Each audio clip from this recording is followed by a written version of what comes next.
میں ماں کی عظمتوں کو کس طرح بیان کروں. جو ماں سے محبت کرتا بس وہ بولے. میں ماں کی عظمتوں کو کس طرح بیان کروں. ہیں اتنی عظمتیں کہ کس کس پہ میں کلام کروں. میں ماں کی عظمتوں کو کس طرح بیان کروں. ہیں اتنی عظمتیں کہ کس کس پہ میں کلام کروں. بہت ہی ٹوٹ کے کرتی ہے پیار وہ بچوں سے. میں اس کے پیار کو 100 دفعہ سلام کروں. میں اس کے پیار کو 100 دفعہ سلام کروں. میں اس کے پیار کو 100 دفعہ سلام کروں. اور میرے مرشد گرامی حضور شیخ الاسلام والمسلمین رئیس المحققین علامہ حضور مدنی میاں ارشاد فرماتے ہیں کہ جس میں پاس شریعت نہ خوف خدا. وہ رہا کیا رہا وہ گیا کیا گیا. جس میں پاس شریعت نہ خوف خدا. وہ رہا کیا رہا وہ گیا کیا گیا. ایک تصویر تھی جو مٹا دی گئی. یہ غلط ہے کہ مسلمان مارا گیا. ایک تصویر تھی. نعرہ رسالت، نعرہ رسالت، جشن عید میلاد النبی، نعرہ تکبیر، نعرہ رسالت. سبحان اللہ سبحان اللہ. جس میں پاس شریعت نہ خوف خدا. وہ رہا کیا رہا وہ گیا کیا گیا. ایک تصویر تھی جو مٹا دی گئی. یہ غلط ہے کہ مسلمان مارا گیا. اللہ اکبر. حضرات محترم، اللہ تبارک و تعالی کا کتنا شکر ہے، کتنا احسان ہے کہ اس نے ہم سب کو انسان بنایا.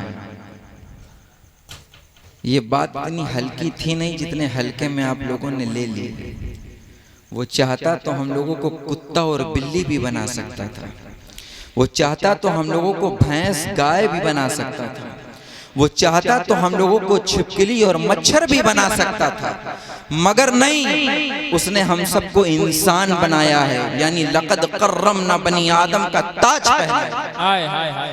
کتنا بڑا احسان ہے اس محسن مطلق کا کہ اس نے ہم سب کو انسان بنایا ہے. اور صرف انسان نہیں بنایا ہے بلکہ مسلمان بنایا ہے. یعنی کسی اور کی عبادت کرنے والا نہیں بنایا ہے، اپنی عبادت کرنے والا بنایا ہے. آپ 4 پیر والے جانور کو بخوبی جانتے ہوں گے. جب وہ کھانا کھانے کے لیے جاتا ہے تو ہاتھ اور پاؤں سے کھانا نہیں کھاتا ہے بلکہ اپنی بلند پیشانی کو جھکا کر رزق کے آگے لے جاتا ہے، تب کھانا کھاتا ہے. مگر میرے رب کو یہ بھی گوارا نہیں کہ میرا بندہ رزق کے آگے جھکے بلکہ رزاق کے آگے جھکے. اس نے ہم سب کو انسان بنایا، پھر اس نے ہم سب کو مسلمان بنایا ہے. اور جب اس کا کرم اپنے چرم پر جب اس کا کرم اپنے چرم پر پہنچا تو اس نے صرف ہم لوگوں کو مسلمان نہیں بنایا ہے بلکہ غلام حبیب رحمان بنایا. یعنی پیارے محبوب کی امت میں پیاری امت کو پیدا فرمایا ہے. اور اگر یہ بات بھی بولوں تو جا ہوگی کہ الحمدللہ ہم سیدوں کو فاطمۃ الزہرا کی سنتان بنائے. مسلمانوں، ہر چیز اللہ تبارک و تعالیٰ نے ہمارے لیے پیدا فرمائی ہے. بولو، ہر چیز ہمارے لیے پیدا فرمائی ہے. پر کو سمر بنایا ہمارے لیے، خشک و تر بنایا ہمارے لیے، بحر و بر بنایا ہمارے لیے، سیم و زر بنایا ہمارے لیے، لال و گوہر بنایا ہمارے لیے، شمس و قمر بنایا ہمارے لیے، شجر و حجر بنایا ہمارے لیے، زمین و زماں ہمارے لیے، چنین و چنا ہمارے لیے، مکین و مکہ ہمارے لیے. ہمیں سب کچھ ہمارے لیے. کون سا ٹیسٹ زبان کو پسند ہے وہ سبزی بنائی ہمارے لیے. ہم لوگوں کو زبان میں کون سا سواد چاہیے اس کے لیے اللہ نے کچھ پاک جانور کو پیدا فرمایا تاکہ جب ہماری زبان کا ٹیسٹ خراب ہو جائے تو ہم ان کو پیار سے بسم اللہ الرحمن الرحیم اور اللہ اکبر کر کے ذبح کر کے اس میں مرغ مسالہ لگا کر کے اس کو اپنی زبان کے ذائقے کو بدلنے کے لیے اس جانور کے گوشت کو کھا لیں. یہ سب ہمارے لیے، ساری چیزیں ہمارے لیے. ہمیں زمین کے اندر چلو تو ٹائٹینیم ہمارے لیے، لیے، گولڈ ہمارے لیے، سلور ہمارے لیے، پلیٹینیم ہمارے لیے، اور نیچے چلو تو آئل ہمارے لیے، ڈیزل ہمارے لیے، پیٹرول ہمارے لیے، اور نیچے چلو تو ہمیں براسلیٹ ہمارے لیے، دلیا کی بنے پاپلیٹ ہمارے لیے، صبح کا بنا ناشتہ ہمارے لیے، بچوں کی بنی چاکلیٹ ہمارے لیے، ناشتے کا بنا آملیٹ ہمارے لیے، ہمیں سب کچھ ہمارے لیے، مولا ہم کس کے لیے؟ کیا کہنے؟ سب کچھ ہمارے لیے، مولا ہم کس کے لیے؟ ایک لمحہ سوچا کبھی، ایک لمحہ توجہ فرمائی کہ یا اللہ سب کچھ تو نے ہمارے لیے پیدا فرمایا، مگر تو نے ہم سب کو کس کے لیے پیدا فرمایا؟ تو قرآن پکار کر کہتا وما خلقت الجن والانس الا لیعبدون، میں نے انسان اور جنات کو صرف اپنی عبادت کے لیے پیدا کیا۔ بے شک، زندہ باد، اللہ اکبر، اللہ اکبر، یا رسول اللہ، یا رسول اللہ، سبحان اللہ، سبحان اللہ، ماشاءاللہ۔ ہم سب کس کے لیے پیدا ہوئے ہیں؟ عبادت کرنے کے لیے، مگر کیا مسلمانوں ہم واقعی اپنا حق ادا کر رہے ہیں؟ ہم تو دنیا میں آنے کے بعد ایسے الجھ گئے کہ جیسے پلٹ کر واپس رب کے پاس جانا ہی نہیں۔ میرے پیارے یہ دنیا چند دن کی ہے، چند سانس یہاں پر لے لو، اس کے بعد واپس رب کی بارگاہ میں پلٹ کر جانا ہے اور رب کو اپنا چہرہ دکھانا ہے۔ تب رب ارشاد فرمائے گا اے میرے بندے میں نے تُنے دنیا میں بھیجا تھا، بتا تو نے میرے لیے کیا کیا؟ اب مجھے بتاؤ وہاں پر پچھتانے سے کیا ہوگا؟ جب چڑیا چگ گئی کھیت تو پچھتاوے کیا ہو؟ میرے پیارے یہاں زندگی میں آئے ہو کسی ٹائم کے لیے، جتنے وقت کے لیے، جتنے سال کے لیے، 40 سال، 50 سال، 60 سال، حتیٰ کہ 100 سال کے لیے یہاں اپنے رب کو منا لو، رسول اللہ کی سنت کو اپنا لو، ان کی محبت کو اپنے سینے سے لگا لو، یہی دنیا میں انشاءاللہ کامیابی کی دلیل بن جائے گی اور یہی آخرت میں تمہارے لیے کامیابی کی نجات بن جائے گی۔ بے شک، بے شک، سبحان اللہ۔ مگر مسلمانوں ہم اب وہ مسلمان کہاں رہے؟ بدر، احد، خیبر و خندق میں جن مسلمانوں نے پرچم اسلام کو لہرایا، ہم وہ مسلمان کہاں؟ اب ہم وہ مسلمان کہاں جنہوں نے بدر، احد، خیبر و خندق میں پرچم اسلام کو للکار دیا تھا؟ اب ہم وہ مسلمان کہاں جنہوں نے نبی کے وضو کے قطرے کے پانی کو بھی زمین پر گرنے نہ دیا؟ اب ہم وہ مسلمان کہاں جنہوں نے نبی کے چہرے کو دیکھ کر کلمہ پڑھ لیا تھا؟ اب ہم وہ مسلمان کہاں کہ جس کے چہرے کو دیکھنے سے خدا یاد آ جاتا ہو؟ اب ہم وہ مسلمان کہاں کہ نبی کی صرف ایک آواز کو سن کر، صرف ایک آواز کو سن کر مکے سے ہجرت کر کے مدینے کی اور تشریف لے گئے ہوں؟ مسلمانوں اب ہم وہ مسلمان کہاں جنہوں نے کلیساؤں کے جنگلوں میں گھس کر اذانیں دے دیا ہو؟ مسلمانوں اب ہم وہ مسلمان کہاں جن کو دیکھ کر کیسر و کسرا کے قدموں میں لرزہ آ جاتا ہو؟ مسلمانوں اب ہم وہ مسلمان کہاں جن کو دیکھ کر رستم اور سہراب کے کلیجے دہل جایا کرتے تھے؟ مسلمانوں اب ہم وہ مسلمان کہاں جو کیول دریائے نیل کو ایک خط لکھ دیں تو دریائے نیل کی روانی کا مزاج بدل جاتا تھا؟ مسلمانوں اب ہم وہ مسلمان کہاں جنہوں نے نبی کی صرف الرحیل کو سن کر، صرف ایک آواز کو سن کر اپنی نئی نویلی دلہن کو بستر عروس پر چھوڑ کر، یعنی کہ سہاگ کی رات چھوڑ کر اپنی جان کی قربانی دینے کے لیے صرف نبی کی ایک آواز سن کر گھوڑے کی ننگی پیٹھ پر بیٹھ کر، اور جب دریائے دجلہ سامنے موجوں کو مار رہی تھی تو اس وقت دریائے دجلہ کی موجوں کو نہ دیکھا بلکہ اپنے گھوڑوں کو اس دریا میں اتار دیا۔ جب اس منظر کو شاعر مشرق نے دیکھا تو وہ بھی یہ کہنے پر مجبور ہو گیا کہ دشت تو دشت ہیں، دریا بھی نہ چھوڑے ہم نے، بحر ظلمات میں دوڑا دیے گھوڑے۔ نعرہ تکبیر، نعرہ رسالت، جشن عید میلاد النبی، خلیفہ حضور شیخ الاسلام والمسلمین، نعرہ تکبیر، نعرہ رسالت۔ دشت تو دشت ہیں دریا بھی نہ چھوڑے ہم نے، بحر ظلمات میں دوڑا دیے گھوڑے۔ مسلمانوں مرنا بھی تو ہے، بادشاہ ہوگا وہ بھی مرے گا، مزدور ہوگا وہ بھی مرے گا، کالا ہوگا وہ بھی مرے گا، گورا ہوگا وہ بھی مرے گا، جوان ہوگا وہ بھی مرے گا، بوڑھا ہوگا وہ بھی مرے گا، مرد ہوگا وہ بھی مرے گا، عورت ہوگی وہ بھی مرے گی۔ مسلمانوں تو ہم کو موت کی تیاری کرنی چاہیے۔ ہم موت کی تیاری کب کریں گے؟ مسلمانوں قرآن ارشاد فرماتا ہے وما خلق، قرآن ارشاد فرماتا ہے منہا خلقناکم، ہم نے تمہیں مٹی سے پیدا فرمایا ہے۔ تو اے مسلمان، مٹی سے پیدا ہونے والے مسلمان، تو اپنی نئی نویلی دلہن کو دیکھ کر کیوں اتراتا ہے؟ اے مسلمان، تو اپنی نئی کوٹھیوں کو دیکھ کر کیوں اتراتا ہے؟ اے مسلمان، تو اپنے حسب و نسب پر غرور کیوں کرتا ہے؟ اے مسلمان، تیرے پاس سونا اور چاندی آ جائے تو اس پر تکبر کیوں کرتا ہے؟ اے مسلمان، تیرے پاس دولت آ جائے تو اس پر تکبر کیوں کرتا ہے؟ اے مسلمان، اگر اللہ نے تجھے گورا رنگ دے دیا ہے تو اس پر تو کیوں اکراتا ہے؟ اے مسلمان، اگر اللہ نے تجھے اچھے اور خوبصورت بال دیے ہیں تو زمین پر ان پر جھٹکا دے کر کیوں چلتا ہے؟ مسلمانوں قرآن ارشاد فرماتا ہے، اور قرآن اگر اس بات پر بھی کہہ کر خاموش ہو جاتا تو بات بہت دور کی تھی، مگر قرآن اس بات پر بھی خاموش نہیں ہوا۔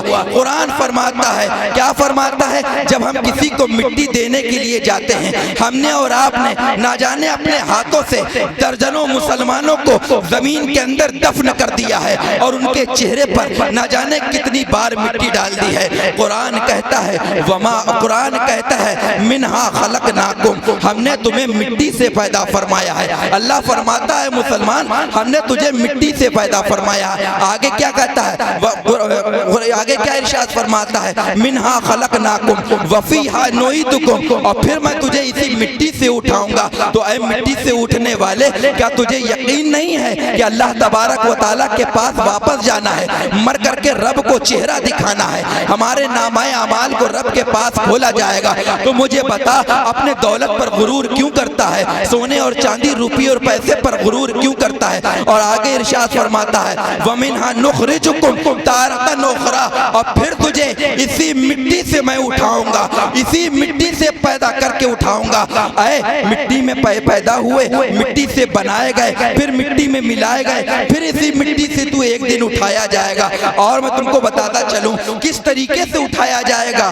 جب محشر کا دن قائم ہوگا، حضرت اسرافیل کو حکم ہوگا کہ سور کو پھونک دو۔ حضرت اسرافیل سور پھونکیں گے، اللہ تبارک و تعالیٰ کا اعلان ہو جائے گا، ہر مردہ اپنی قبر سے اٹھنے لگے گا۔ اب کیسے اٹھنے لگے گا؟ اللہ کے نبی سرکار دو عالم صلی اللہ تعالیٰ علیہ وسلم کی بارگاہ میں ایک صحابی رسول آتے ہیں جن کا نام حضرت سیدنا معاذ ابن جبل رضی اللہ تعالیٰ عنہ ہے۔ کیا نام ہے؟ معاذ ابن جبل رضی اللہ تعالیٰ عنہ ہے۔ وہ بارگاہ مصطفیٰ میں حاضر ہوتے ہیں، یا رسول اللہ، جب ہم سب محشر کے دن رب کے حکم سے اٹھائے جائیں گے تو ہماری کیفیت کیا ہوگی، ہماری پوزیشن کیا ہوگی، ہماری حالت کیا ہوگی، ہم کس طریقے سے اٹھائیں گے؟ اللہ کے نبی نے فرمایا، اے جو ہے معاذ ابن جبل، یہ تو نے بڑا مشکل سوال کر لیا ہے، یہ تو نے بڑا مشکل سوال کر لیا ہے۔ یہ مشکل اس لیے نہ تھا کہ میرے آقا کو اس چیز کی خبر نہیں تھی، بالکل نہیں، ہرگز نہیں، ہرگز نہیں واللہ۔ میرے آقا کو تو اللہ نے جمیع ما کان و ما یکون کا علم عطا فرمایا ہے۔ ابھی شاد بھائی ایک شعر پڑھ رہے تھے کہ علی کا مقام کیا ہے خدا ہی جانے، علی کا مقام کیا ہے خدا ہی جانے۔ سعد بھائی ذرا توجہ کیجئے گا میری بات پر۔ اب سیدنا معاذ ابن جبل کہتے ہیں کہ یا رسول اللہ، کہ ہماری مرنے کے وقت جب قبر سے اٹھیں گے اس وقت پوزیشن کیا ہوگی، اس وقت حالت کیا ہوگی؟ میرے آقا نے فرمایا، اے معاذ، تم نے بڑا سخت سوال کر لیا ہے، تو نے اپنا بڑا مشکل سوال کر لیا ہے۔ اس لیے نہیں کہا کہ میرے آقا کو اس چیز کی علم نہیں تھا، اس کے لیے نہیں کہا کہ میرے آقا کو اس چیز کی خبر نہیں تھی، واللہ اے ایسا ہرگز نہیں ہو سکتا، ہرگز نہیں ہو سکتا، ہرگز نہیں ہو سکتا۔ ارے جب انہی کے شاگرد کوفہ کے منبر پر اعلان فرمائے سلونی سلونی سلونی، پوچھ مجھ سے کون سا سوال پوچھتا ہے، میں اس کا جواب عطا فرماتا ہوا نظر آؤں گا۔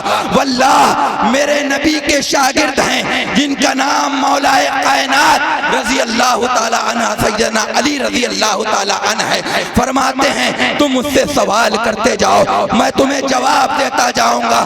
واللہ علی کے جب علم کی طاقت یہ ہے تو میرے نبی کے علم کی طاقت کیا ہوگی؟ سبحان اللہ سبحان اللہ۔ علی کے علم کی طاقت یہ ہے کہ کب منبر پر فرما رہے ہیں سلونی سلونی سلونی، پوچھ مجھ سے کیا پوچھتا ہے، پوچھ مجھ سے کیا پوچھتا ہے، جو سوال کرتا جا میں اس کا جواب دیتا جاؤں گا۔ اب یہاں پر میں رک کر 2 منٹ عرض کرتا چلوں، مولا کائنات کو اتنا علم ہے، اتنا علم ہے، اتنا علم ہے کہ آپ کو باب مدینۃ العلم کہا جاتا ہے، اتنا علم ہے مولا کائنات کو، مگر یا علی آپ کو اتنا علم آیا کہاں سے، آپ کو اتنا علم ملا کہاں سے؟ تو آؤ میں تم کو بتاتا چلوں۔ حضرت سیدنا علی رضی اللہ تعالی عنہ ارشاد فرماتے ہیں، میرے آقا نے ارشاد فرمایا تھا اے علی جب میرا وصال ہو جائے تو تم مجھے غسل دینا، اپنے ہاتھوں سے تم ہی مجھے غسل دینا۔ چنانچہ میرے مولا میرے صلی اللہ تعالی علیہ وسلم کا جب وصال پرملال ہوا، ظاہر دنیا سے آپ تشریف لے گئے، تو حضرت علی نے آپ کو جب غسل دینا شروع کیا تو میرے آقا کو جب غسل دیا گیا، اور جب غسل دینے کے بعد جو پانی جم جاتا ہے تو کچھ پانی بھوؤں پر جم گیا تھا، کچھ پانی پلکوں پر جم گیا تھا، کچھ پانی جو ہے وہ نابی پر جم گیا تھا، اور میرے آقا کی نابی کا جو شیپ تھا وہ بالکل کٹوری کی شکل میں تھا، وہ پانی نابی کے اندر جذب ہو گیا تھا، وہ نابی کے اندر جمع ہو گیا تھا۔ مولا کائنات فرماتے ہیں اگر میں اس کو کسی چیز سے پوچھوں گا تو یہ پانی خشک ہو جائے گا، تو چلو کیوں نہ ہم اس چیز سے فائدہ اٹھا لیتے ہیں، پانی کو خشک نہیں ہونے دیتے ہیں بلکہ اس سے فائدہ اٹھا لیتے ہیں۔ تو مولا کائنات سیدنا علی رضی اللہ تعالی عنہ نے اس پانی کو کیا کیا؟ پی لیا، اس پانی کو پی لیا۔ اس پانی کی پینے کی برکت ہے کہ اللہ تبارک و تعالی نے علی کو اتنا علم عطا فرما دیا ہے۔ آج کہاں وہ لوگ چلے گئے جو نبی کو اپنی طرح کہتے ہیں؟ میں کہتا ہوں ارے ایک مرتبہ ذرا اپنا ہاتھ اپنی نابی سے لے جا کر اپنی ناک تک تو لے جا کر کے بتا، تب مجھے پتا چلے گا کہ تو نبی کے برابر کہاں ہے۔ ارے نبی کے جو ہے نابی کے پانی کی برکت سے مولا کائنات کو اتنا علم عطا کر دیا جاتا ہے کہ وہ منبر پر اعلان فرماتے ہیں تم مجھ سے جو چاہو وہ سوال کرتے جاؤ، میں تمہیں اس کا جواب دیتا چلا جاؤں گا۔ جب علی کے علم کی یہ طاقت ہے تو نبی کے علم کی طاقت کا اندازہ کیا ہو؟ ہائے ہائے ہائے ہائے سبحان اللہ سبحان اللہ، کیا کہنے سے یہ صاحب بہت اچھی گفتگو ہو رہی ہے ماشاءاللہ۔ جو کہتے ہیں کہ نبی ہماری طرح، ہائے ہائے، میں کہتا ہوں ایک بار اپنا ہاتھ اپنی نابی کے پاس سے لے جا کر اپنے ناک تک تو لے جا کے بتاؤ، پھر بتاؤ کہ نبی ہماری طرح ہے یا نبی کا مقام کیا ہے۔ میرے پیاروں، حضرت سیدنا معاذ ابن جبل رضی اللہ تعالی عنہ میرے آقا سے ارشاد فرماتے ہیں کہ یا رسول اللہ جب ہم لوگ قبر سے اٹھائے جائیں گے تو ہماری کیفیت کیا ہوگی، ہماری پوزیشن کیا ہوگی، ہم کس انداز سے اٹھیں گے؟ تو میرے آقا رؤوف الرحیم صلی اللہ تعالی علیہ وسلم اتنا روئے کہ آپ کے آنسوں سے داڑھی مبارک تر ہو جاتی ہے۔ میرے آقا فرماتے ہیں جس وقت لوگ اس درمیان اٹھیں گے، جس دن یوم حساب ہوگا، قیامت کا دن ہوگا، نفسی نفسی کا عالم ہوگا، اس دن اللہ کا منادی سب کو پکڑ پکڑ کے اٹھا رہا ہوگا۔ جب لوگ اپنی اپنی قبر سے اٹھتے ہوں گے تو 12 قسم کے لوگ ہوں گے۔ کتنے قسم کے لوگ ہوں گے؟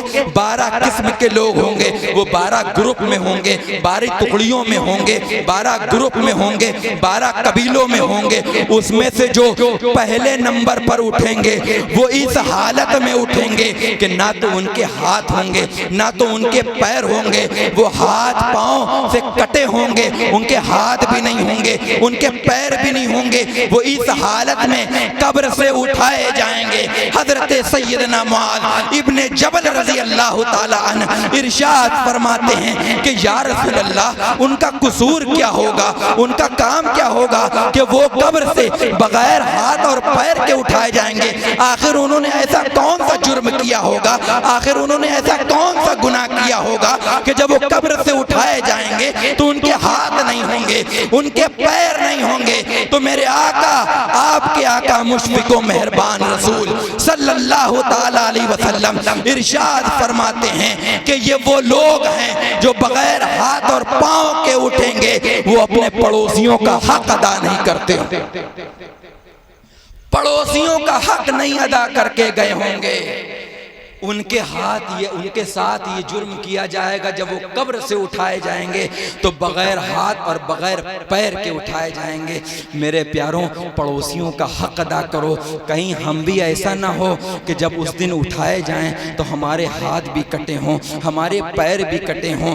آج ہم اور آپ پڑوسیوں کا حق ادا نہیں کرتے ہیں۔ او میرے پیاروں، پڑوسی تو بہت دور کی بات ہے۔ آج ہمارے لوگ، آج ہمارے نوجوان اپنے ماں باپ کی خیریت تک تو نہیں پوچھتے ہیں۔ آج ہماری نئی نسل کو تو اللہ ہی مالک ہے۔ اگر بیٹا جوان ہو جاتا ہے، شادی شدہ ہو جایا کرتا ہے تو اپنی بیوی اور بچوں میں اتنا مست ہو جایا کرتا ہے کہ ماں باپ کو چھوڑ دیا کرتا ہے۔ سنائی یہاں تک دیا گیا ہے کہ جب ماں باپ بوڑھے ہو جاتے ہیں اور وہ نوجوان جب اپنی نئی نویلی دلہن کو شادی کر کے گھر میں لاتا ہے تو اس کے کہنے سے بغاؤ بوچھے بیچارے بوڑھے ماں باپ کو جو ہے وہ انات آشرم میں چھوڑ آتے ہیں، گھر سے باہر چھوڑ آتے ہیں۔ اللہ اکبر! میرے پیاروں، یہ وہی ماں باپ ہیں جنہوں نے تم کو چھٹپن سے پالا ہے، یہ وہی ماں ہے جس نے تمہیں 2 سال تک اپنا خون جگر پلایا ہے، یہ وہی ماں ہے جس نے تم کو 9 مہینہ کوکھ میں رکھا ہے، یہ وہی ماں ہے جس نے تمہاری نیند کے خاطر اپنی نیند کو قربان کیا ہے، یہ وہی باپ ہے جو صبح گھر کا چھوڑ کر جاتا ہے اور شام گھر میں جب داخل ہوتا ہے تو اس کا پسینہ سر کے بال سے اتر کر پیر کے ناخن پر آ جاتا ہے۔ یہ وہی ماں باپ ہیں جنہوں نے تجھے وجود بخشا ہے۔ آج تو ماں باپ کے ساتھ ایسا کام کرتا ہے۔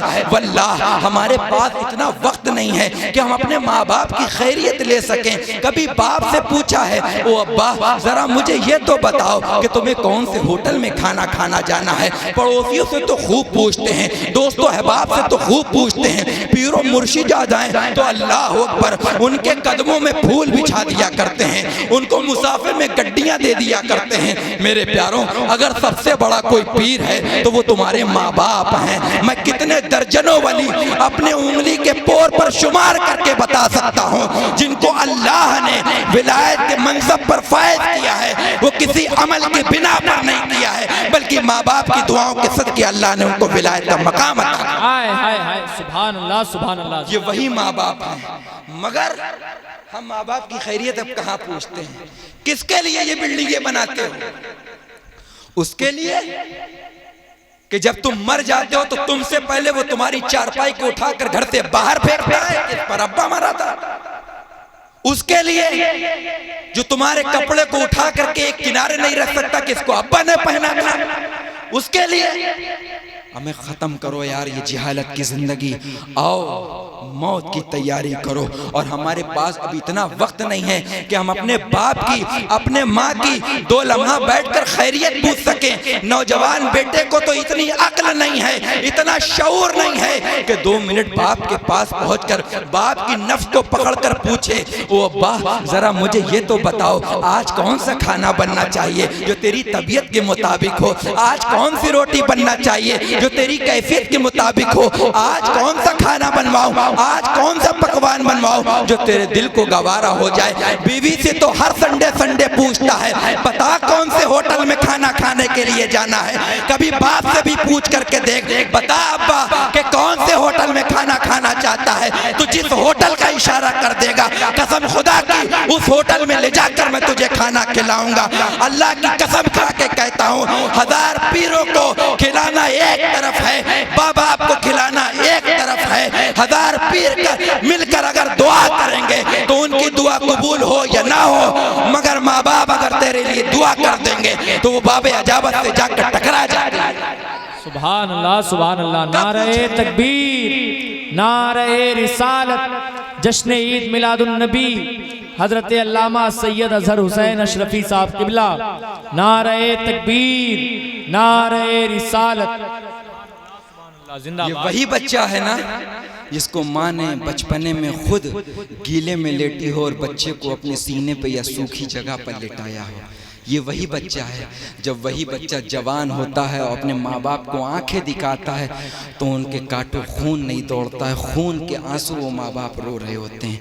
کتنے لوگ ایسے ہم لوگوں کے پاس آتے ہیں، پوچھئے شاد صاحب سے، پوچھئے فیضان اور احتشام صاحب سے کہ ان کے پاس کتنے لوگ مسجدوں میں آیا کریں گے، پوچھئے اپنے امام صاحب سے کتنے لوگ ان سے مصافحہ کرنے کے بعد اپنے دکھڑا روتے ہوں گے کہ مولانا صاحب کوئی تعویذ بنا دو کہ میرا بچہ میری سنتا نہیں ہے، کوئی دعا کر دو کہ میرا بچہ میرے حق میں اچھا ہو جائے۔ میرے پیاروں، بہتر ہے کہ اپنے بچے کو دنیاوی تعلیم ضرور دو مگر اس سے پہلے دین کی تعلیم سے آراستہ کرتے ہوئے نظر آؤ، تو انشاءاللہ وہی تمہارا بیٹا بگڑتا ہوا نظر نہیں آئے گا بلکہ کسی ممبر کا خطیب بنتا ہوا نظر آئے گا، کسی اسٹیج کا شاعر اسلام بنتا ہوا نظر آئے گا، کسی ممبر کا مقرر بنتا ہوا نظر آئے گا، اور کسی نے جنم دے دیا تو اللہ کا ولی بنتا ہوا۔ سبحان اللہ سبحان اللہ۔ کب کریں گے ہم؟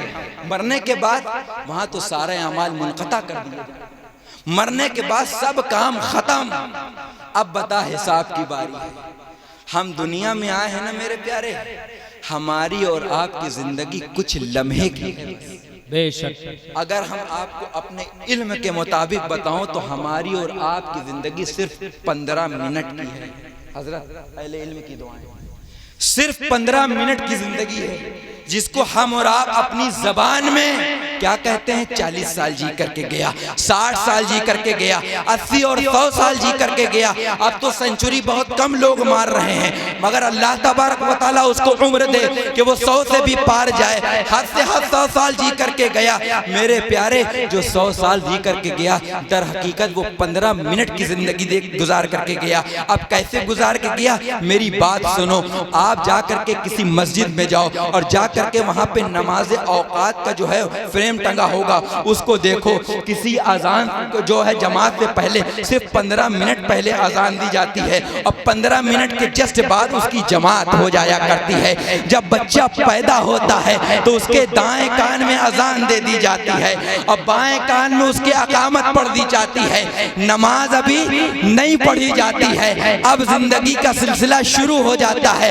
اب کوئی کہتا ہے میں 60 سال جی کے گیا، کوئی کہتا ہے میں 80 سال جی کر کے گیا، کوئی کہتا ہے میں 100 سال جی کر کے گیا، مگر نہیں، در حقیقت وہ صرف 15 منٹ کی زندگی دی کر کے گیا ہے میرے پیاروں۔ ان کے اذان جو ہوتی ہے وہ جماعت سے صرف 15 منٹ پہلے ہوتی ہے، اور جب تیری آخری سانس کے بعد جب آنکھیں بند ہو جائیں گی تو جب تیرا جنازہ پڑھایا جا رہا ہوگا، نہ تو اس سے پہلے کوئی اذان ہوتی ہے، نہ تو اس سے پہلے کوئی اقامت ہوتی ہے، ڈائریکٹ امام صاحب اللہ اکبر کر دیا کرتے ہیں۔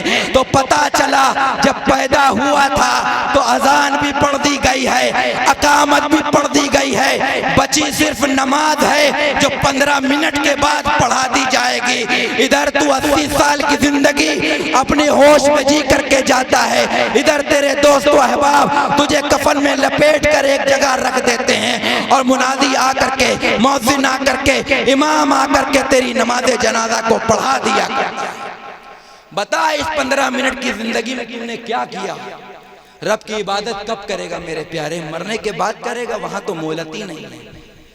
موت بڑی خطرناک چیز کا نام ہے میرے پیارے۔ جنہوں نے کہا ہے نا زندگی میں کہ میں اپنے وجود پر مکھی بھی نہیں بیٹھنے دیتا تھا، میں اپنے ناک پر مکھی نہیں بیٹھنے دیتا تھا، قسم خدا کی جس وقت ان کی موت آئی ہے تو ان کی زبان سے نکلا ہوا تھوک بھی کوئی صاف کرنے والا نہیں ملا۔ یہ موت اتنی خطرناک چیز کا نام ہے، اس نے کسی کو بخشا نہیں ہے۔ یہ موت وہ ہے جو بڑھاپے کے سہارے کو توڑ دیا کرتا ہے، ماں کو بیٹی سے الگ کر دیا کرتا ہے، باپ کو بیٹے سے الگ کر دیا کرتا ہے، اس کا نام موت ہے۔ اور جو دنیا میں آ گیا ہے اسے مر کے جانا ہے اور رب کے پاس اپنے نامہ اعمال کو کھول کر دکھانا ہے۔ یہاں پر ہم جو آئے ہیں وہ صرف اگزام دینے کے لیے آئے ہیں. اس کا رزلٹ جو ملے گا اس کے لیے اللہ نے ایک دن مقرر کیا ہے. اگر میرے نوجوان بیٹھے ہوں گے تو میری بات کو سمجھیں گے. ہم کے اسکول میں بھی ایک دن ہوتا ہے امتحان دینے کے بعد جس کو پیرنٹس میٹنگ کہا جاتا ہے. ہماری بھی ایک دن میٹنگ ہوگی اللہ کی بارگاہ میں جس کو میدان محشر کہا جاتا ہے. اسی دن ہمارا اور آپ کا حساب و کتاب ہوگا. رب کی بارگاہ میں نامہ اعمال کو پیش کر دیا جائے گا. بتا تو نے دنیا میں کیا کیا ہے. اب مجھے بتاؤ جو نمازیں پڑھ کر کے نہ گیا ہوگا, روزے رکھ کر کے نہ گیا ہوگا, حج و زکوٰۃ کا دے کر کے نہ گیا ہوگا, پڑوسیوں کا حق مار کر کے گیا ہوگا, ماں باپ کو ستا کر کے گیا ہوگا, بڑوں کا ادب کر کے نہیں گیا ہوگا, چھوٹوں پر مہربانی کر کے نہیں گیا ہوگا, جب اللہ کی بارگاہ میں وہ کھڑا کیا جائے گا تو بتا میرے پیارے تو رب سے کون سا جواب دیتا ہوا نظر. ہم نے تو کوئی موت کی تیاری نہیں کری ہے میرے پیارے. آؤ موت کی تیاری کرتے ہیں. آؤ وقت نزدیک ہے موت کا میرے پیارے. ایک ایک منٹ جو ہمارا گھٹ رہا ہے وہ ہم کو موت سے قریب کرتا ہوا نظر آ رہا ہے. تو کیوں نہ اس سے پہلے ہم اور آپ موت کی تیاری کرتے ہوئے نظر آئیں. کیا پتا ہے کہ آج کی رات جب ہم اپنے بستر پر سوئیں تو صبح کی آنکھ ہمارے خود کے گھر کے بستر پر نہ کھلے بلکہ موت کے بستر پر کھولی جائے. وہاں تو کسی کی سنوائی نہیں ہے. جیسے ہی قبر میں فرشتے آتے ہیں ان کا سوال جواب شروع ہو جایا کرتا ہے. اب مجھے بتا رب سے کون سا سوال ہوگا, تجھ سے کون سا سوال کیا جائے گا, تو کون سا جواب دے گا. میرے پیارے اگر تجھے محبت کرنا ہے, اگر تجھے پیار کرنا ہے, اگر تجھے دل لگانا ہے تو آ اپنے رب سے دل لگا لے جو محبت حقیقی ہے. آ تو اپنے نبی سے محبت کر لے جو جان ایمان ہے, جو ایمان کی جان ہے, جو محبت کی حقیقی جو ہے حق ادا کرنے والی ذات ہے. اس نبی سے محبت کرو. میرا نوجوان خوب جو ہے ممبئی کے ہیروں پہ آ کر کے ان کے فیشن کو اپناتا ہوا نظر آ رہا ہے, پھٹی پھٹی جینسیں پہنتا ہوا نظر آ رہا ہے. اور اللہ اکبر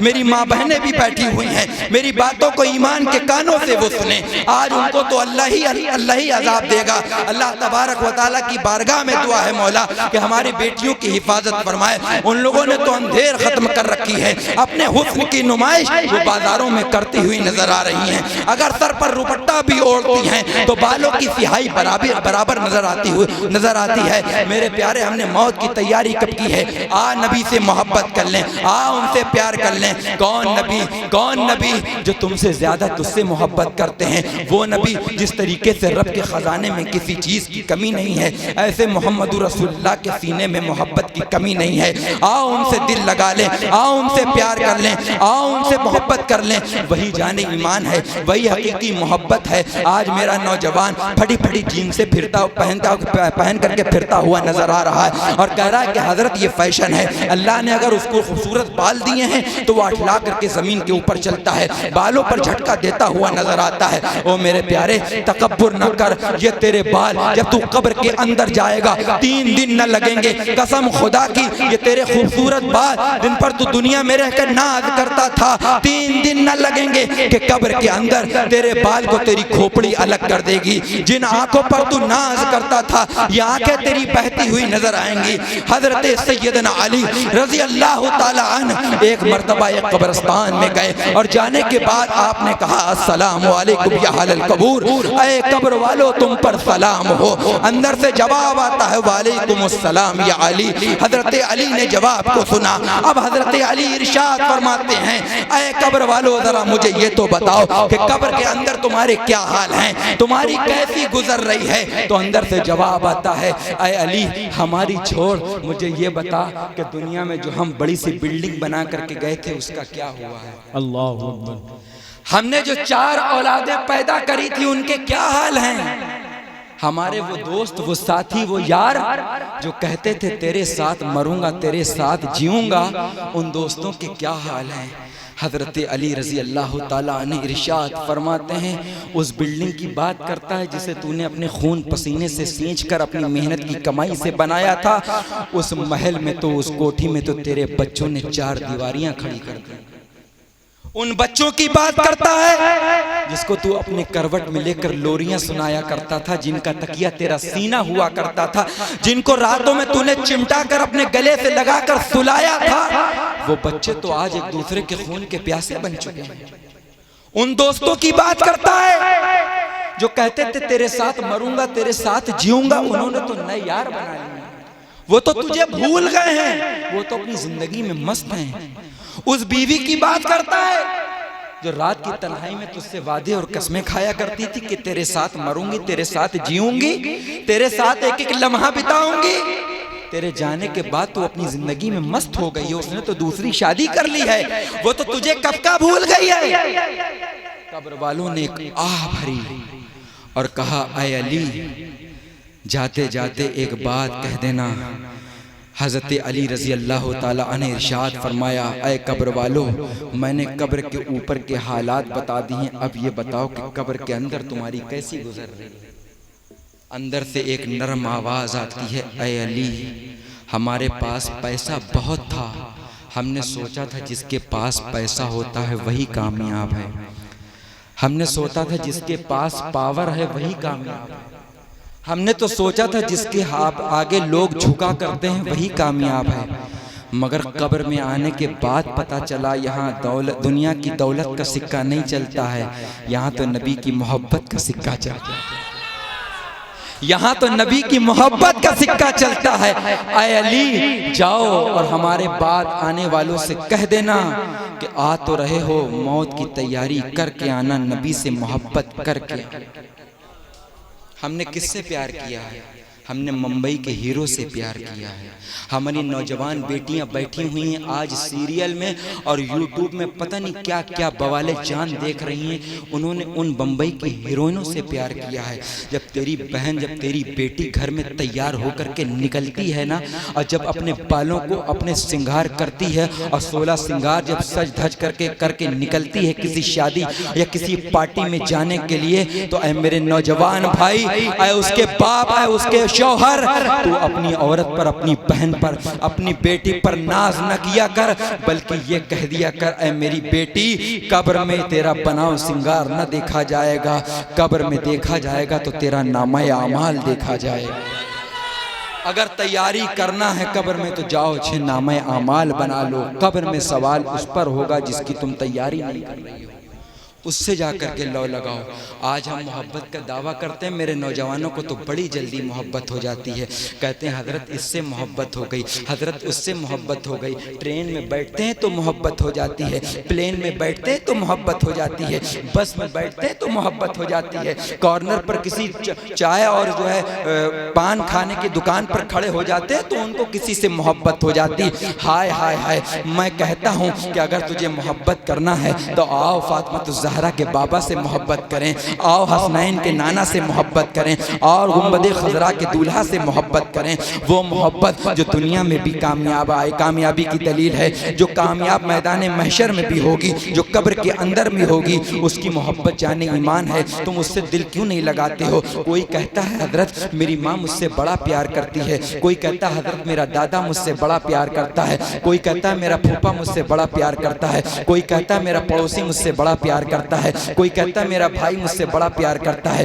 کوئی کہتا ہے میری ماں مجھ سے بڑا پیار کرتی ہے، کوئی کہتا ہے میرا بابا مجھ سے بڑا پیار کرتا ہے، کوئی کہتا ہے میری ماں مجھ سے بڑا پیار کرتی ہے، کوئی کہتا ہے میرے حضرت مجھ سے بڑا پیار کرتے ہیں، کوئی کہتا ہے میرے صوفی صاحب مجھ سے بڑا پیار کرتے ہیں، کوئی کہتا ہے شاعر صاحب مجھ سے بڑا پیار کرتے ہیں، کوئی کہتا ہے میرے پیر صاحب مجھ سے بڑا پیار کرتے ہیں، کوئی کہتا ہے میرے استاد مجھ سے بڑا پیار کرتے ہیں، کوئی کہتا ہے شاعر ہندوستان مجھ سے بڑا پیار کرتے ہیں، کوئی کہتا ہے سید صاحب مجھ سے بڑا پیار کرتے ہیں۔ میں نے کہا دنیا میں اس سے بڑا پیار کرتے ہیں؟ کہا ہاں حضرت مجھ سے دنیا میں یہ بڑا پیار کرتے ہیں۔ میں نے کہا ایک بات بتا، جب تیری آنکھیں بند ہو جائیں گی، جب تجھے تیرے دوست و احباب تیرے گھر سے اٹھا کر اپنے کاندھے پر سوار کر کر جب تیرے گھر کے آخری حوالے کر دیں گے تو مجھے بتا کیا قبر میں تیری ماں کام آئے گی؟ جواب ملے گا نہیں۔ کیا خالو کام آئے گا؟ جواب ملے گا نہیں۔ کیا بابا کام آئے گا؟ جواب ملے گا نہیں۔ کیا بھائی کام آئے گا؟ جواب ملے گا نہیں۔ کیا دوست و احباب کام آئیں گے؟ جواب ملے گا نہیں۔ کیا پیر صاحب کام آئیں گے؟ جواب ملے گا نہیں۔ کیا شاعر صاحب کام آئیں گے؟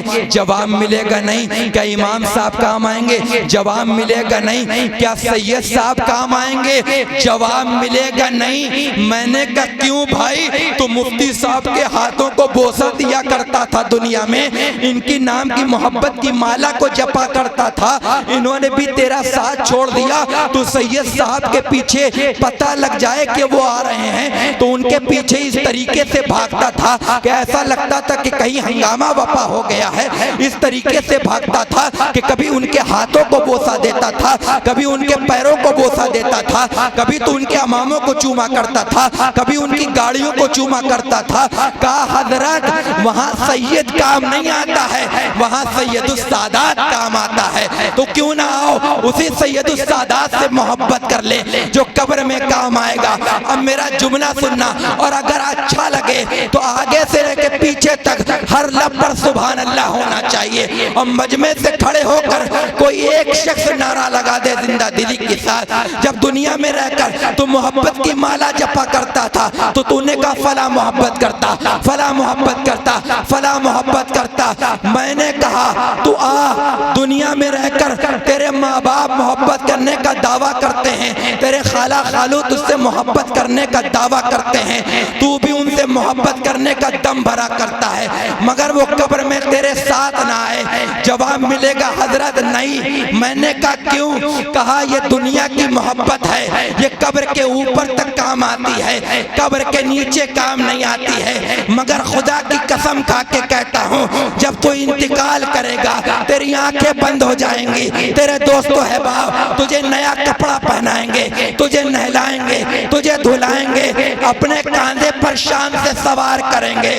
جب ادھر گھر سے تیرا جنازہ جا رہا ہوگا ادھر سے مدینے والا تیری قبر میں آ رہا ہوگا. ہائے ہائے سبحان اللہ. نعرہ تکبیر, نعرہ رسالت, جشن عید میلاد النبی, عظمت والدین, خلیفہ حضور شیخ الاسلام والمسلمین حضرت علامہ سید اظہر حسین اشرفی صاحب قبلہ. نعرہ تکبیر, نعرہ رسالت. سبحان اللہ. ادھر سے تیرا جنازہ جا رہا ہوگا ادھر سے مدینے والا تیری قبر میں آ رہا ہوگا.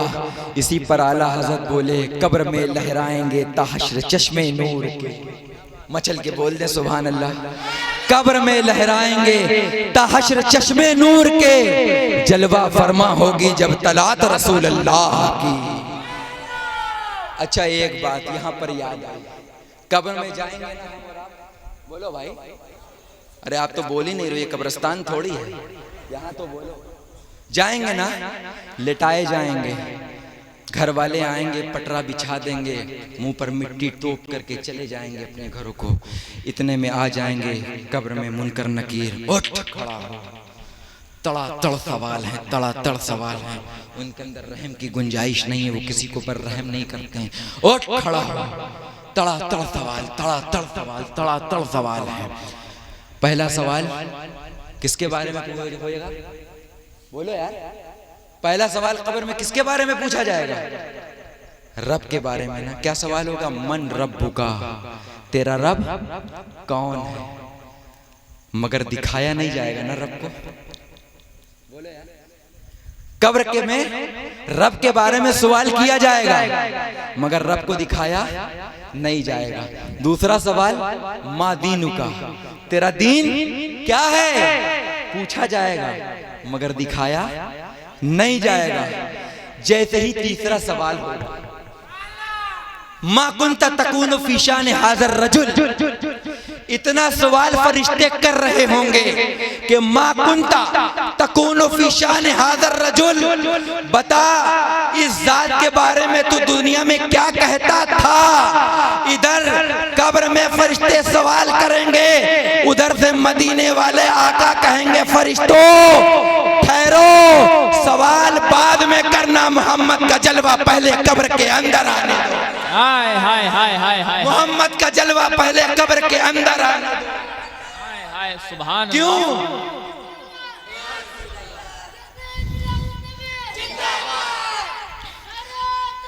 اللہ اکبر. پہلے دو سوال کیے گئے رب کے بارے میں, دین کے بارے میں، مگر دکھایا نہیں گیا۔ جب تیسرا سوال کیا گیا تو محمد کا جلوہ سامنے دکھایا گیا۔ کیوں؟ کہا اس لیے بھیانک قبر ہے، اندھیری قبر ہے، میرا غلام کہیں ڈر نہ جائے، اپنے محبوب کے چہرے کو دیکھ کر پہچان جائے کہ یہی تو میرے محبوب ہیں، انہی کے لیے تو میں دنیا میں رہ کر جیا اور مرا کرتا تھا، یہی تو میرے آقا ہیں۔ مگر ان سے بھی تو سوال ہوگا، یہی سوال ہوگا جنہوں نے کہا ہوگا مر کر مٹی میں مل گئے، جنہوں نے کہا ہوگا میرے آقا کو پیٹھ کے پیچھے کی خبر نہیں ہے، جنہوں نے کہا ہوگا میرے نبی کا علم معاذ اللہ پاگلوں اور دیوانوں کی طرح ہے، ان سے بھی تو یہ سوال کیا جائے گا۔ فرشتے کہیں گے بتا حاضر رجل، ان کے بارے میں تو دنیا میں کیا کہتا تھا؟ اب ہائے افسوس، تو ہاں تو دنیا میں کہتا تھا میرے نبی کو پیٹھ کے پیچھے کی خبر نہیں، میرے نبی کو علم تو پاگلوں اور دیوانوں کی طرح ہے، میرے جو ہے نبی کو پیٹھ کے پیچھے کی خبر نہیں، میرے نبی کا علم تو بچوں پاگلوں اور مجنوں کی طرح ہے۔ اللہ اکبر، بتا اس کے بارے میں کیا کہتا ہے، بتا ان کے بارے میں کیا کہتا ہے، اس ذات کے بارے میں بتا، اس پرسنالٹی کے بارے میں تیرا کیا کہنا ہے؟ کوئی افسوس صد افسوس، کوئی جواب نہ دے گا۔ تو فرشتے کہیں گے اور تم پر میرے آقا کی عنایت نہ سہی، ارے نجدیوں کلمہ پڑھانے کا بھی احسان گیا۔ سبحان اللہ سبحان اللہ، فتوہ نہ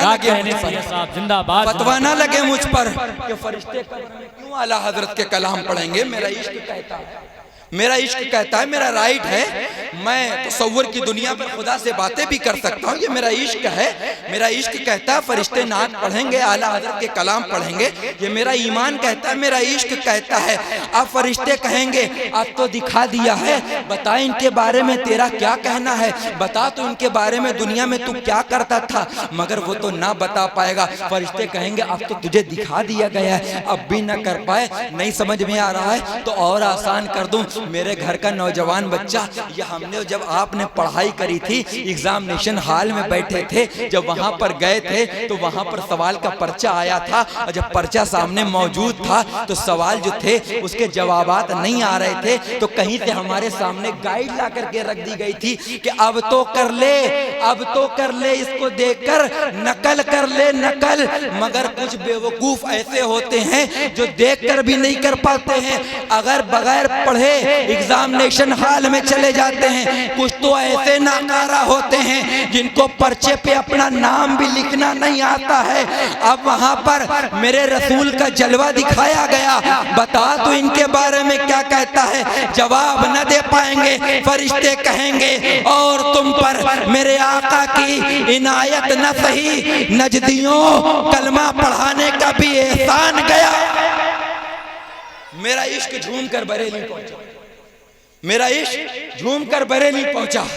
اعلیٰ حضرت کا بھی تو انتقال ہوا ہے، اعلیٰ حضرت بھی تو قبر کے اندر گئے ہیں، ان سے بھی تو فرشتوں نے سوال کیا ہوگا، یہی تیسرا سوال کیا ہوگا، بتا احمد رضا تو ان کے بارے میں دنیا میں کیا کہتا تھا؟ تو پھر اعلیٰ حضرت فرمائیں گے اے فرشتوں تو ان کے بارے میں پوچھتا ہے، ان کے بارے میں پوچھتا ہے، ان کے بارے میں سوال کرتا ہے، ارے انہی کے لیے تو میں کھایا کرتا تھا، انہی کے لیے تو میں پیا کرتا تھا، انہی کے لیے تو میں دنیا میں چلا کرتا تھا، انہی کے لیے تو میں سویا کرتا تھا، انہی کے لیے تو جایا کرتا تھا۔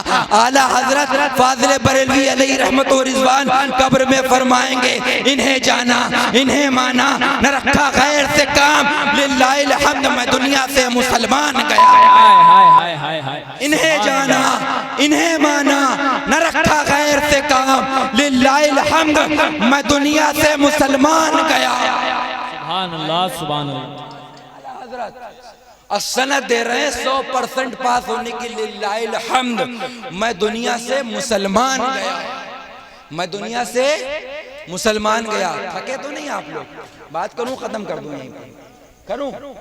میں نے کہا اعلیٰ حضرت کیا انہیں جاننے سے کام چل جائے گا؟ قبر میں آقا کو جاننے سے کام چل جائے گا؟ ارے ایک دن میدان محشر بھی قائم ہوگا، وہاں تو فرشتے پکڑ پکڑ کر جنہوں نے گناہ کیا ہوگا جہنم کی آگ میں پھینک رہے ہوں گے۔ اللہ ارشاد فرمائے گا فرشتوں یہ لوگوں نے گناہ کیا ہے دنیا میں رہ کر، ان کو پکڑ پکڑ کر کھچیڑ کھچیڑ کر تو دنیا سے جو ہے یہاں سے نکال کر جہنم میں پھینکتا چلا جا۔ فرشتے اس کو پکڑ پکڑ کر منہ کے بل جو ہے گھسیٹتے ہوئے قبر میں ڈالتے ہوئے جو ہے میدان اس میں آگ میں ڈالتے ہوئے نظر آئیں گے۔ کیا ہوگا کیا ہوگا؟ میں نے کہا دنیا میں انہیں جانا تھا، انہیں ماننے سے کام ہو جائے گا؟ ارے وہاں تو بہت ہوں گے، وہاں تو بہت ہوں گے، ایک پکڑے گا ایک چھوڑ دے گا، ایک پکڑے گا ایک چھوڑ دے گا۔ اگر اگزامپل کے طور پر میں آپ کو سمجھاؤں، میرے کانپور میں لیدر کا کام بڑا مشہور ہے، آپ کے الہ آباد میں بھی جو بھی گیہوں اور دھان کا کام ہوتا ہے اس کا کام بڑا مشہور ہے۔ اب مجھے بتاؤ اس کام کو جب کوئی گھوٹالہ کر جاتا ہے، کوئی کچھ کر جاتا ہے، کسی سے لڑائی ہو جاتی ہے بے اور مشتری کے درمیان، جب جو ہے گھوٹالے ہو جاتے ہیں تو قریب کی پولیس والے آیا کرتے ہیں، ان کو کچھ مٹھی میں دبا دیا جاتا ہے اور کیس کو ختم کر دیا جاتا ہے۔ معاملہ اور گمبھیر ہوتا ہے تو اس سے بڑا افسر آتا ہے، اس کو دبا دیا جاتا ہے، اور بڑا آتا ہے جب ڈی ایم آ جاتا ہے، اس کو بھی جیسے تیسے پاور میں لے کر کے فون وغیرہ کروا کر کے معاملہ سارٹ آؤٹ کیا جاتا ہے۔ مگر جب یہی کیس جو ہے مکھیہ منتری کے پاس چلا جاتا ہے کہ نہیں مجرم چاہیے مجرم، تو اب اوپر سے ڈنڈا چلتا ہے، جتنے چھوٹے چھوٹے ہوتے ہیں، کہا چلو تجھے عدالت میں کھڑا ہونا ہے، کہا افسر صاحب میں نے تو تمہیں پیسہ دیا تھا بچانے کے لیے، کہا تو نے پیسہ دیا تھا مگر اوپر سے ڈنڈا ہے، اوپر سے ڈنڈا ہے، وہاں کسی کی نہیں سنی جاتی ہے۔ اسی طریقے سے قبر میں تو دو ہی فرشتے آئے تھے مگر وہاں تو ہزاروں کی تعداد میں ہوں گے، ایک چھوڑے گا ایک پکڑے گا، ایک چھوڑے گا ایک پکڑے گا، ایک چھوڑے گا ایک پکڑے گا۔ تو میں نے کہا کیا انہی سے جاننے سے کام چل جائے گا؟ اتنا کہی رہا تھا کہ اللہ اعلیٰ حضرت فاضل بریلوی کے بھائی استاد الزمن علامہ حسن خان فاضل بریلوی بھیا کے سپورٹ میں اٹھ گئے، کہا ہاں انہی سے کام چل جائے گا۔ میں نے کہا کیسے؟ کہا ڈھونڈا ہی کرے صدر قیامت کے سپاہی، ارے وہ کس کو ملے جو تیرے دامن میں چھپا ہو، سبحان اللہ، ڈھونڈا ہی کرے صدر قیامت کے سپاہی، ارے وہ کس کو ملے جو تیرے دامن میں چھپا ہو، وہ کس کو ملے جو تیرے دامن میں چھپا ہو۔ تو آؤ یار حقیقی محبت کر لینا ہم اور آپ اس محبوب سے جو دنیا میں بھی کام آنی ہے، جو قبر میں بھی کام آنی ہے، جو محشر میں بھی کام آنی ہے۔ میرے پیاروں آؤ ہم اور آپ آج اس بزم میں توبہ کر کے اٹھیں کہ اللہ تبارک و تعالی ہم سب کے گناہوں کو معاف فرمائے، ہم سب کے والدین کی مغفرت فرمائے، اور آج اس جلسے سے ایک پیغام لے کر کے اٹھنا، ایک میسج لے کر کے اٹھنا کہ انشاءاللہ اب ہماری جس سے بھی ملاقات ہوگی تو اچھے اخلاق کے ساتھ ہوگی، جس سے بھی ملاقات ہوگی ہم اور آپ پیار سے ملاقات کریں گے، پڑوسیوں کا حق نہیں ماریں گے، ماں باپ کو ستائیں گے نہیں، ماں باپ کو گالیاں نہیں دیں گے، اور جو ہمارے عزہ اور اقربا ہمارے درمیان سے کوچ کر کے دنیا سے چلے گئے ہیں دار بقا کی طرف، ہم ان کو کچھ نہ کچھ پڑھ کر کے بخشا ضرور کریں گے۔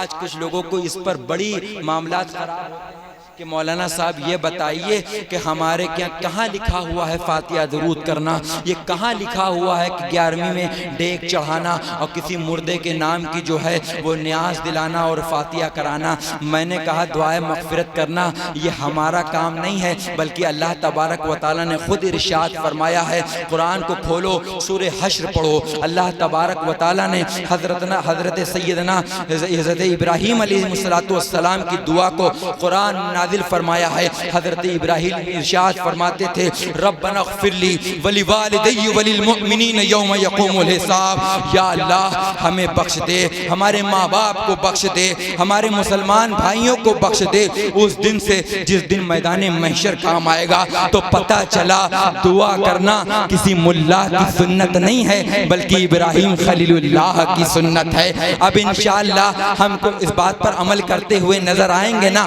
اب اگر کوئی کوئی آپ سے دلیل مانگے تو کہنا قرآن کو کھولو، سورہ حشر کو پڑھو، دعائے ابراہیمی ملے گی، اس کا جا کر ترجمہ پڑھو، اس کا شان نزول پڑھو، اس کے بعد بات خود تمہارے سمجھ میں آ جائے گی۔ آج کچھ لوگ کہتے ہیں کہ بتاؤ یہ کہاں لکھا ہوا ہے فاتحہ درود کرنا، یہ نظر و نیاز کرنا؟ آؤ میں تم کو بخاری کی حدیث سے سمجھاتا ہوں۔ حضرت سعد ابن عبادہ رضی اللہ تعالی عنہ ارشاد فرماتے ہیں، بارگاہ مصطفیٰ میں حاضر ہوتے ہیں، یا رسول اللہ سعد کی والدہ فوت ہو گئی ہیں، سعد کی والدہ کا انتقال ہو گیا ہے، بتائیں ان کے لیے سب سے زیادہ اچھا صدقہ کرنا کیا ہوگا، سب سے افضل صدقہ کرنا کیا ہوگا؟ میرے آقا روح فدا صلی اللہ تعالی علیہ وسلم نے ارشاد فرمایا کہ سنو، پانی جو ہے وہ سب سے اچھا صدقہ ہے، سب سے افضل صدقہ ہے۔ حضرت سعد ابن عبادہ رضی اللہ تعالی عنہ نے اسی وقت حکم دیا اور کنویں کو کھدوا دیا، کنویں کو کھدوا کر کے یہ اعلان فرمایا، یہ جو کنواں کھودا گیا ہے یہ سعد ابن عبادہ کی ماں کے لیے ہے۔ جب انسان مر جاتا ہے تو اس کے سارے اعمال منقطع کر دیے جاتے ہیں، مگر 3 اعمال ایسے ہوتے ہیں جو مرنے کے بعد بھی جاری رہتے ہیں۔ ایک تو یہ کہ صدقہ جاریہ کرنا، دوسرا یہ کہ کوئی ایسا علم چھوڑ جانا جس سے نفع ملتا رہے، تیسرا یہ دنیا میں رہ کر کہ کوئی اپنی نیک اولاد کو چھوڑ جائے کہ وہ ماں باپ کے حق میں دعائے مغفرت کرتی ہوئی نظر آئے۔ کون سی دعائے مغفرت؟ اللہ تبارک و تعالی ارشاد فرماتا ہے، جو بندہ مومن اپنی نمازوں میں اپنے ماں باپ کی مغفرت کی دعا فرماتا ہے، اللہ فرماتا ہے کہ میں اس کے گھر میں رزق کی انبار کی بارشیں عطا کر دیا کرتا ہوں، جو ہے اس کے گھر میں رحمت و انوار و تجلیات کی برسات عطا کر دیا کرتا ہوں۔ میرے پیارے حضرت صالح رضی اللہ تعالی عنہ ارشاد فرماتے ہیں کہ جمعہ کی شب ایک مرتبہ میں نے خواب میں یہ سوچا کہ میں صبح کی نماز جامع مسجد میں جا کر ادا کروں۔ میں گھر سے نکل گیا جامع مسجد کی طرف، وقت میں نماز میں ٹائم تھا تو راستے میں ایک قبرستان پڑا، میں اس قبرستان میں جا کر کے سو گیا۔ سو گیا اور سونے کے بعد میں نے خواب میں کیا دیکھا؟ میں خواب میں یہ دیکھتا ہوں کہ ساری قبریں شک ہو گئی ہیں، ساری قبریں کھل گئی ہیں، اور کھلنے کے بعد اس میں سے ہر مردے باہر آئے ہیں، وہ ہنسی خوشی باتیں کر رہے ہیں، اور باتیں کرتے کرتے اوپر آسمان سے فرشتے نازل ہوئے ہیں، ان کے ہاتھوں میں خوان ہیں، ان کے اوپر لال رنگ کے سرخ کر کے رومال ڈھکے ہوئے ہیں۔ میں نے خواب میں پوچھا یہ خوان کیسے ہیں؟ تو حکم ہوتا ہے یہ وہی خوان ہیں جن کو دنیا میں رہ کر لوگوں نے ان کے لیے ہدیہ بھیجا ہے، یعنی کہ کچھ پڑھ کر کے بخشا ہے، یہ وہی ان کے لیے نعمت ہے۔ تو ایک قبر سے ایک غمگین شخص اٹھتا ہے جو چہرے پر جو ہے آثار غمی کے لیے ہوتا ہے، اس کے کپڑے میلے کچیلے ہوتے ہیں، وہ آتا ہے اور خالی ہاتھ واپس چلا جاتا ہے۔ انہوں نے پوچھا حضرت صالح نے تو یہ خوان کیسے تھے؟ اس نے کہا دنیا میں جو لوگوں نے ان کے ہمدرد تھے ان کو انہوں نے جو ہے پڑھ کر کے بخشا ہے، اور بخشنے کے بعد اسی کے لیے ان کے پاس ہدیہ آیا ہے، اور میرا پاس کوئی نہیں ہے میرا ایسا جو مجھے پڑھ کر کے بخشتا۔ میری ایک ماں ہے، اس نے بھی دوسری شادی کر لی ہے دنیا میں، وہ اپنی زندگی میں مست ہو گئی ہے، وہ مجھے بھول گئی ہے، وہ میرے لیے کچھ پڑھتی نہیں ہے، مجھے کچھ بخشتی نہیں ہے۔ وہ حضرت صالح فرماتے ہیں کہ میں صبح اٹھ کر کے اس کی ماں کے پاس گیا، اور جانے کے بعد میں نے اس سے کہا مجھے یہ بتا کیا تیرا ایک بیٹا ہے جو انتقال کر گیا ہے؟ کہا ہاں میرا ایک بیٹا تھا، وہ میرا نور نظر تھا، میرا لخت جگر تھا، میرے بڑھاپے کا سہارا تھا، وہ مر کر کے چلا گیا ہے، مگر ہائے افسوس میں اس کو بھول گئی ہوں۔ کہا قبر میں وہ اتنا پریشان ہے کہ وہ تجھے یاد کرتا ہے۔ کہا آج سے میں وعدہ کرتی ہوں کہ میں اس کو کچھ نہ کچھ پڑھ کر کے بخشا ضرور کروں گی۔ جاؤ جا کر کے حضرت صالح یہ 1000 درہم میں تمہیں دیتی ہوں، اس کو صدقہ کر دینا، اس کو خیرات دے دینا، اور پڑھ کر کے کچھ بخش دینا میرے بیٹے کے لیے۔ حضرت صالح فرماتے ہیں کہ اسی جو ہے کچھ دنوں کے بعد میں نے خواب میں اسی شخص کو دیکھا تو اس کے بدن پر جو میلے کچیلے کپڑے پہلے ہوا کرتے تھے آج جنت کا جوڑا پہنا ہوا نظر آیا ہے، جنت کا تاج پہنایا گیا ہے، جنت کی جوتیاں پہنائی گئی ہیں، اور وہ دوڑتا ہوا میرے پاس آتا ہے اور کہتا ہے کہ حضرت آپ کا شکریہ، آپ کا ہدیہ مجھ تک پہنچ گیا ہے اور آپ کا مجھ پر بہت بڑا احسان ہے۔ تو پتہ چلا دعائے مغفرت کرنا یہ صحابی کی سنت ہے، یہ نبی کی سنت ہے۔ اب مجھے بتاؤ ہم صحابی کے طریقے کو اپنائیں گے یا وہابی کے طریقے کو؟ کس کے طریقے کو اپنائیں گے بولو بھائی؟ صحابی کے طریقے کو اپنائیں گے تو میرے بھائی یہی حقیقت ایمان ہے، اسی کو مسلک اعلیٰ حضرت کہا جاتا ہے۔ لاکھ جتنے لوگ آپ کو گمراہ کریں ان کی گمراہی میں آنے کی ضرورت نہیں ہے۔ آپ کے مسجد کے امام صاحب موجود ہیں، اگر آپ کو کوئی مسئلہ سمجھ میں نہیں آتا ہے آپ ان کی بارگاہ میں زانوئے ادب طے کریں، یہ قرآن و حدیث کی دلیل کی روشنی میں آپ کو اس کے جوابات دیتے ہوئے نظر آئیں گے۔ میرے پیارے آپ کو ڈرنے کی ضرورت نہیں ہے۔ اگر کوئی کم ظرف، کوئی کم علم اور کوئی بد عقیدہ آپ سے آ کر کے کہتا ہے تو آپ اس کو یہی طریقے سے جواب دیں جو میں نے آپ کو سنایا ہے، یہی جواب اس کے لیے کافی ہوگا۔ اور اگر آپ جواب نہیں دے سکتے ہیں تو اپنے مسجد کے امام کو لے جائیں، اپنے مسجد کے خطیب کو لے جائیں، انشاءاللہ یہ اس سے جو ہے گفتگو کرتے ہوئے نظر آئیں گے۔ میرے پیاروں، رب کی بارگاہ میں دعا ہے مولا جو کچھ کہا کچھ سنا جو خامی و لغزش ہوئی ہو اللہ اپنے حبیب کا صدقہ معاف پاک صاف فرما کر اپنی بارگاہ رحمت